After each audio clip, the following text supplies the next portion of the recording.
What is up everyone, I am Demon Cringe, and you know what they say, you gotta save the best for last, so for today we're gonna be covering the top 5 worst Jetix shows. Now first off, I know what you're asking, why top 5 instead of 10? Well, there were tons and tons of good shows on Jetix and so little bad ones. It was really hard to find any bad ones, and it was even harder to find anything relating to those shows, like episode clips and all that stuff. They are all really low quality and all that, because yeah. No one wants to back up any HD versions of them because they're so shitty, but anyway, even though Jetix was super awesome, no network is unfortunately without its fair share of bad shows. Now, second of all, I know that this channel is really nostalgic for a lot of people and was a huge part of our childhoods, you know, including mine, and I kind of feel bad about putting some shows on this list because I still do remember them fondly, but in terms of quality, we have to judge them, and let's face it, not all of the shows that were on Jetix were great, and yeah. Some of them I kind of regret putting on this list, and some of them I really wanted to put because they're so bad. Now let us begin. By the way, before we start, this list will only have shows that have like aired on the European version of Jetix because that's the only one I had, and without further ado, let us begin. Number 5, H2O Just Add Water.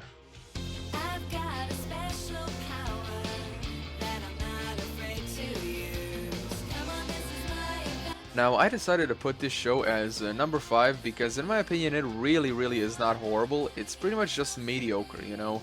Like we all know those. It was basically a live-action show centered around 3 Australian girls called Ricky, Emma, and Cleo that got the ability to turn into mermaids after they jumped into a pool under an inactive volcano. Basically, it was like your run-of-the-mill slice-of-life show where the girls do everything the normal people do, but with one little catch. They turn into their mermaid form whenever they touch water. Also, to help them along the way, they also have the power to manipulate water. So for the most part, up until the end of the show actually basically just goes as your typical, like I said, you know, slice of life show. They're in these daily drama situations and blah blah blah, trying to live like regular people with this little supernatural twist all the way up until the end, because surprisingly enough, the show actually has a pretty cool ending. You won't believe what I'm gonna say about this, ladies and gentlemen. At the end of season 3, the girls find out that the Earth is gonna be destroyed by a comet, and they end up using their water manipulating powers to save the goddamn world.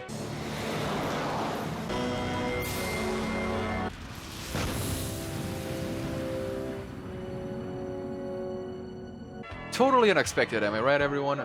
I mean, wow, that's just an awesome finale, if I gotta say so myself. Holy shit. A show about girls that can turn into mermaids that end up saving the world. Like I said, this show isn't horrible, you know, and like I said in the beginning, it really makes me feel kind of bad for putting it on here, but it was basically just mediocre, and none of the characters were really fleshed out besides the main cast.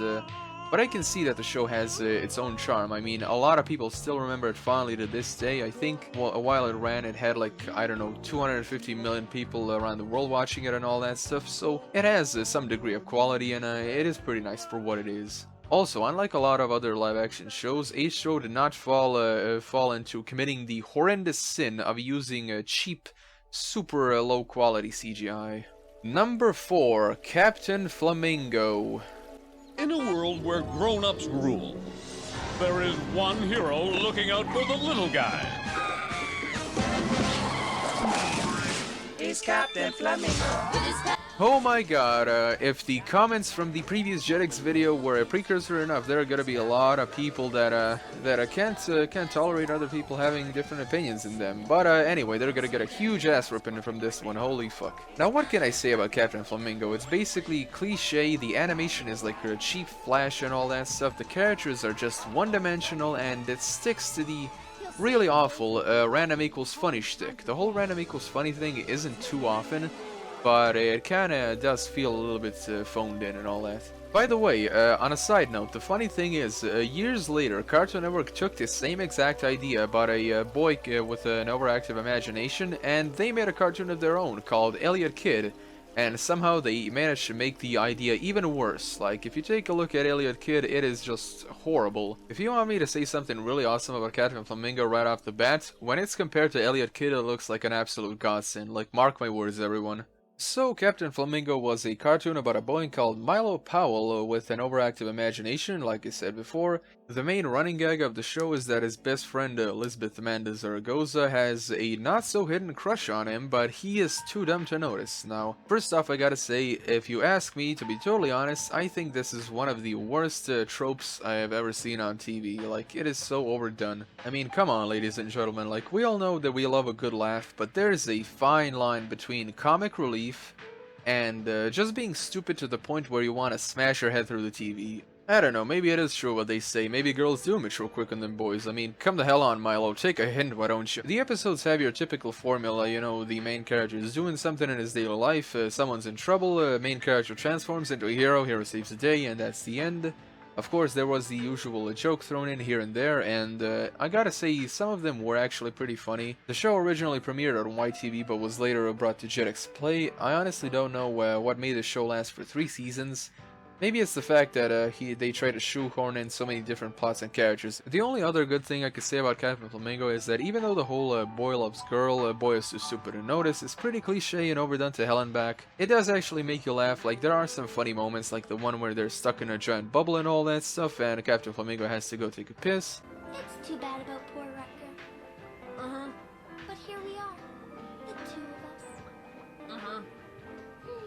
I can't help but notice how romantic. Wow! Look at all the summer water fun our neighbors are having.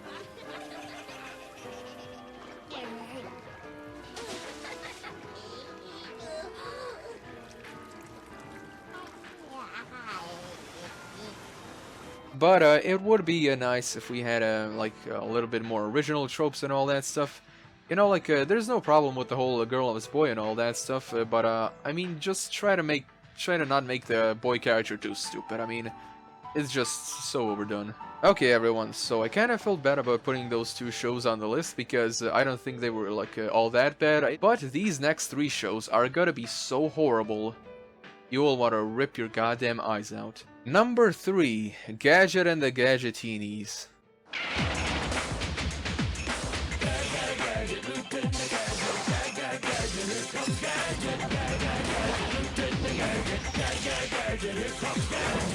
You know, ladies and gents, when you have a show that's already had a number of installments, and when the original creators get back together to make the other iteration, you think it's at least supposed to be at least half decent, right? Well, not so much in the case of Gadget and the Gadgetinis, as the only new thing that this cartoon brings to the table is that Penny, Gadget's niece, made 2 robotic versions of Gadget. I'm not kidding you, by the way, and Gadget now works under a guy called Colonel Nosehair, a French Foreign Legion member. So even though the show really isn't all that original, you still have the usual recipe, you know, like Gadget and Penny end up fighting against Mad, ran by, of course, Dr. Claw, who makes a stellar return in the show.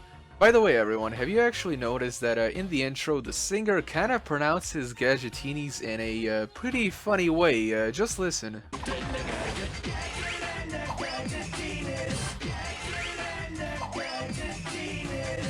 Wow, ladies and gentlemen, I honestly don't know how the hell they let that slip through. Like, that has gotta be some top-tier quality control. I mean, come on.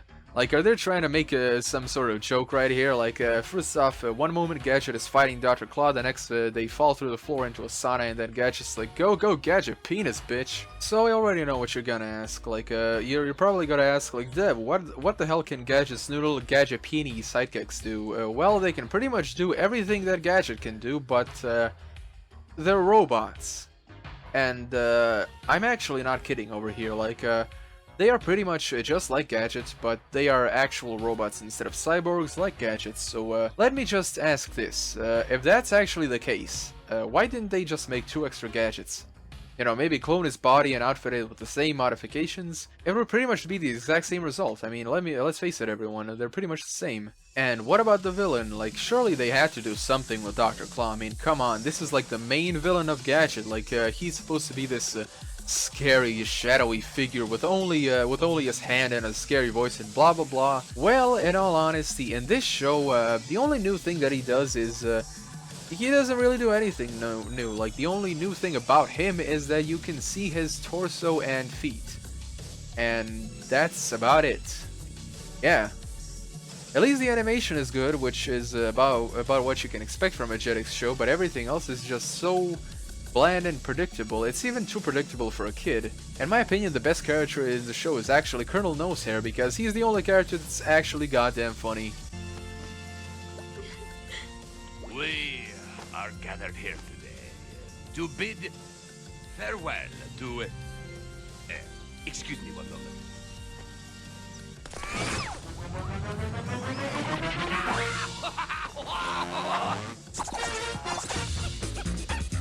Gadget is gone! Gadget is gone! At least get a casket! I'm dancing on your casket! And I can bet your ass that every single one of you wanted to dance on Gadget's casket after seeing this show. Number 2, Spiderman Unlimited.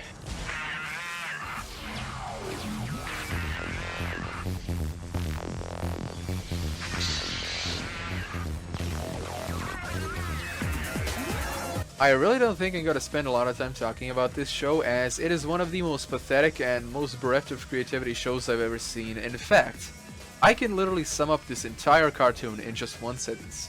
You ready, everyone? Okay, brace yourselves. Spider-Man's in the future, and instead of fighting crime, he goes to space, lands on a planet called Counter-Earth, original name by the way, that's located on the other side of the sun, and discovers what happens when you do a global furry convention. That is it, everyone. That is the entire show in a nutshell, okay? I know I can leave it off here, but the thing is, I kind of want to spend a little bit more time talking about it to give it a fair examination, you know, and all that stuff. And to be totally honest, I really don't know what's worse about this cartoon, like the show, the horribly bereft plot, or just the characters, because the characters, they are not one-dimensional, okay? They are zero-dimensional, seriously. Like, they literally did not try to build these characters at all. They did not try to develop them or anything. It's like, oh, you have Spider-Man, you got Mary Jane, you got Venom and Carnage, and you got these fucking the fucking furry X-Men cosplayers or whatever, and they really have no personality at all. The only thing Spider-Man has is his witty banter and all that and blah blah blah. Now the plot, of course, is basically that these bestials, yeah, that's what they're called, the bestials rule the world, and humans are basically an oppressed minority, so it's pretty much the X-Men, but if the tables were turned, you know. Like on Earth, if the mutants were actually the majority and humans were the oppressed minority. Bullshit, unoriginality, fuck you Marvel, go to hell, shove it up your goddamn ass, Stan Lee. You're an awesome writer, but my god, this show and this comic book is horrible. So that's pretty much all I can say about this show. Like, I really don't want to spend more time talking about this crapshoot, because it really doesn't deserve any more attention. It deserves to be forgotten in the annals of animation's past mistakes, and just like Gadget and the Gadgetinis, the animation is actually good, but everything else just sucks. And before we move on to number 1, you're probably expecting some dishonorable mentions, right? Well, honestly, I gotta say, I really had a tough time making this script, as there were so many good shows in Jetix, and it's really pretty hard to find the bad ones, you know? But I promise there will be honorable mentions in the top 10 best Jetix shows, so be sure to wait for that video. And now, it is time for number 1, ladies and gentlemen. The number 1 worst Jetix show is... NASCAR Racers.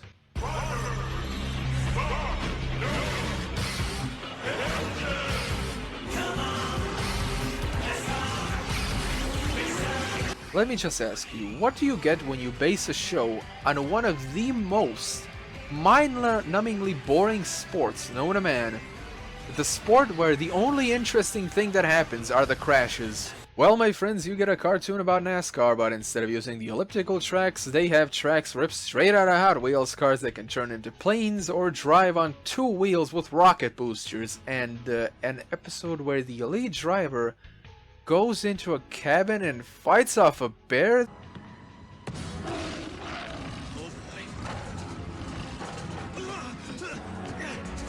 They must have been high when they made this. Come the hell on. You just cannot make this up, you know, like, this is M. Night Shyamalan levels of writing, like, seriously, no wonder this lasted for only 26 episodes. And you wanna know what the worst thing about this show is? The worst thing is that this is actually made by Saban Entertainment. Yes! The same people that made Diabolique. Now, how do you get from this to this? Like, you have a top tier thief that's like sneaking around and doing some really cool spy style shit, and then you have a fucking race car driver fighting off a bear, and like, wow. That is a fall from grace if I ever saw one. But anyway, that's enough rambling. Let's get on with this crapshoot. So the show centers around two teams competing against each other, and the hero team is called Fastex, with the main characters Charger, Spitfire, Stunts Flyer Jack Frazier, the owner of Fastex and father of Spitfire, and Duck, the crew chief who raced as Rubber Ducky. Holy crap, what a name.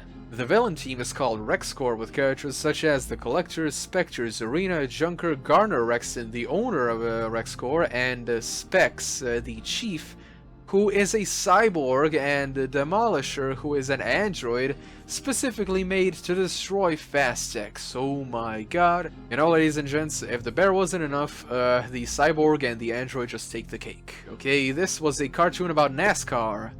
And they basically just jumped the shark while juggling flaming chainsaws with Jesus Christ as the cheerleader. So as you can tell, instead of focusing on the main aspect, which is racing, they try to shoehorn in so many outrageous things like cyborgs and androids and bears and oop-da-da, boop-ba-ba-da-da. They basically just turned the whole show into a huge giant clusterfuck. My only two questions are, why was this show made? And why was it made by Saban? Unfortunately, we may never know, but what we do know are the top 5 worst Jetix shows, and that's about it for this video. Thank you all so much for watching. Be sure to subscribe and press the little bell icon. And as always, I'm Demon Cringe, and I'll be seeing you guys and gals in the next video.